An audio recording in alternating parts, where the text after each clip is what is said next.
Welcome to Just Men, a life-changing program that resonates hope as well as encouragement. The program that gives you information and inspiration for the glory of God.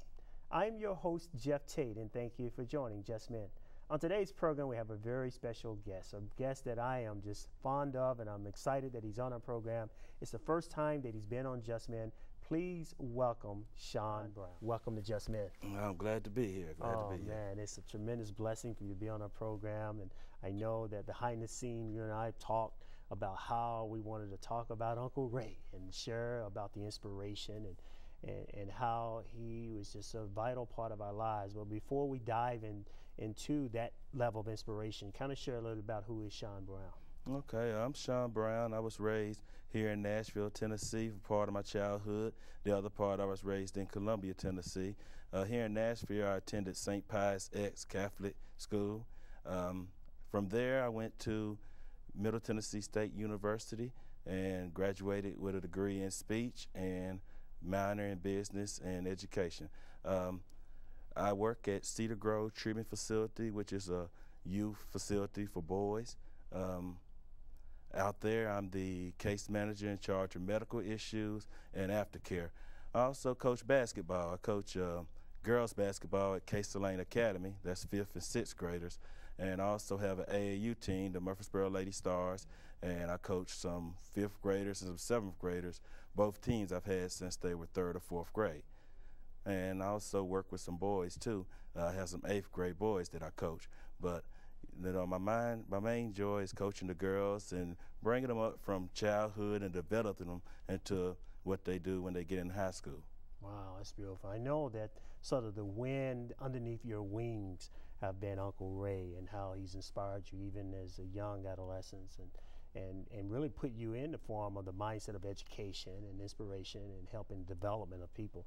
Talk a little bit about that part of your relationship with Uncle Ray and how he inspired you, inspired others around you in terms of how what it is to be in terms of the education system.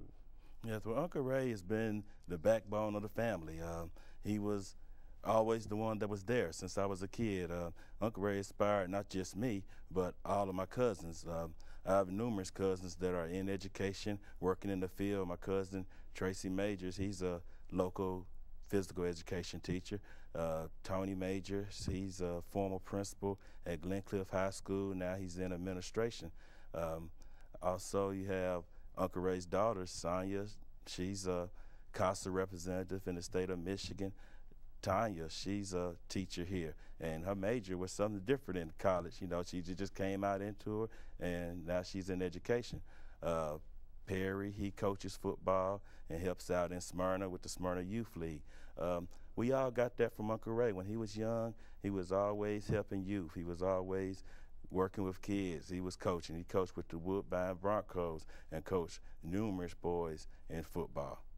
Yeah, I know that, you know, as we call him, you call him Uncle Ray, Ray Whittaker, and when I would talk to him, you know, I was always call him Sugar Ray. You know, Ray had that very infectious smile and always expressing joy and kindness towards people.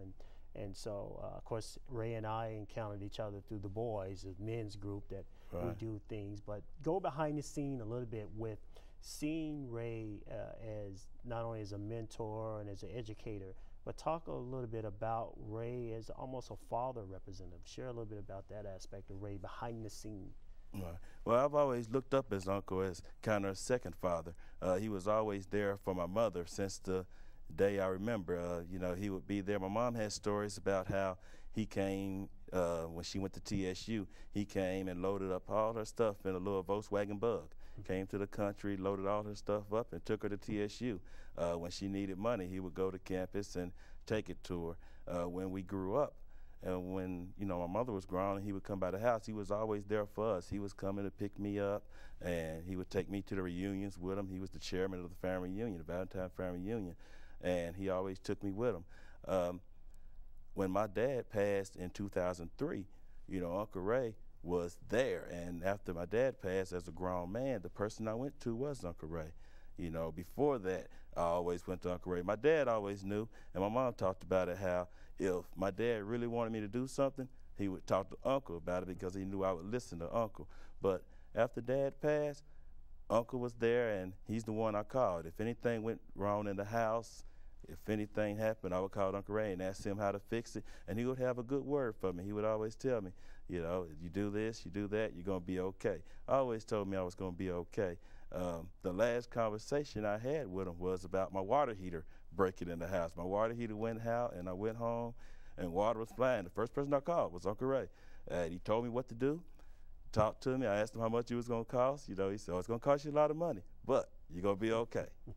Then he, you know, went into talking about the tailgate and talking about TSU. After we talked about that, he went into talking about, hey, I'll see you. We ready. We got everything ready. In a couple of weeks, everything will be going for the tailgate. Yeah, I know that. And many people may ask, you know, why are we talking so much about Uncle Ray and especially in his homegoing recently in terms of being with the Father and what that means to us. You know, many times we focused on life being what we have in the physical and the natural, and not understanding that the true life is a life of hope and a life of restoration through Christ. And so one of the things that I'm inspired about having you on the program, of course, I never could get Uncle Ray on the program. Many times I would try to get him on, and many of them always have these private conversations about what was dear to my heart. And Ray was just that kind of person, a behind the scene type of person that would empower a lot of people. And you wouldn't know that, but you know, that silent kind of strength that he had through laughter and joking and things of that nature, but definitely left an indelible mark on my heart and my spirit as it relates to Ray. But when I look at myself, I see certain things that come out of me that is a reflection of Ray. Let's talk a little bit about yourself, and what are some of the things that you see in yourself that has really was embodied by Uncle Ray based on what you've seen through him and experience you had with him? Yeah, the biggest part is I just see the love for coaching and the love for helping youth.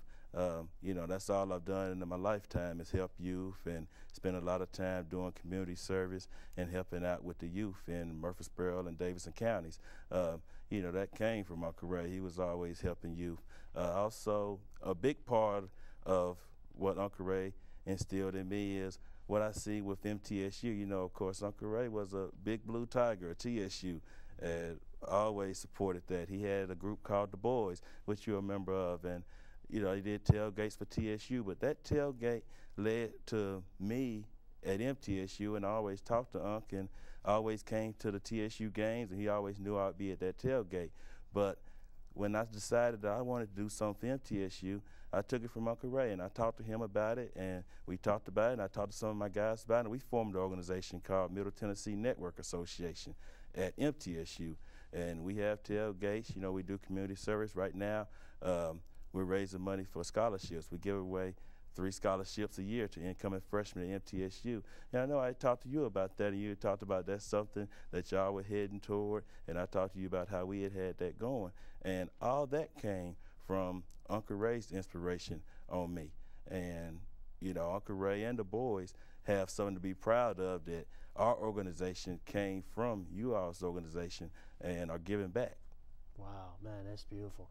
I know that one of the things that when people are going through a trying times and things, especially when our loved ones go through this transitional period to where they become one with the Father, and we are on our way. I mean, none of us are immune to that process. But one of the things that others who are on the outside looking in are always marveled by, how do you find the strength to move on? How do you find the strength to continue to embrace life when a huge part of you has been removed, or a huge part of you is missing? Not necessarily the spiritual aspect, because Ray is still with us, but the physical aspect of that. Talk a little bit about that, and how do you do it? I mean, from your perspective.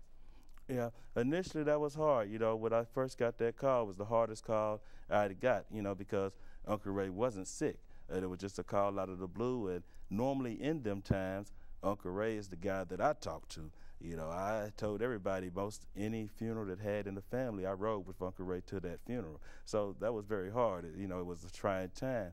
But Uncle Ray was always strong. He always had a strong spirit and always got us through things. He always had that smile that you talk about. You know, even in the bad times, he always had that smile of consolement when the rough times were there.